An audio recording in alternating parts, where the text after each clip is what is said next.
Střední škola obchodu a služeb ve Vsetíně nabízí ve školním roce 2009-2010 studium atraktivních 4letých oborů s maturitou, obchodník a ekonomika a podnikání.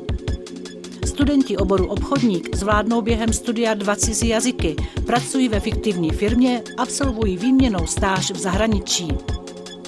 V oboru ekonomika a podnikání získají studenti znalosti v oblasti bankovnictví, pojišťovnictví a finančního trhu. Pro zájemce o 3leté učební obory otevírá Střední škola obchodu a služeb ve Vsetíně obory krejčí a prodavač. Obor krejčí je zaměřen na dovednosti potřebné ke zhotovení modelů, přípravě a realizaci módních přehlídek a na uplatnění v živnostenském podnikání. Absolventi oboru prodavač se uplatní v provozních jednotkách, na veletrzích a prodejních výstavách.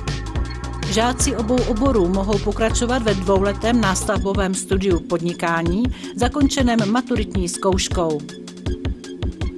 A proč si zvolit právě naši školu? Studium je bezplatné, uchazeči jsou přijati bez přijímacích zkoušek. Na odborném výcviku vykonávají žáci produktivní práci s měsíční odměnou 100 až 2000 korun.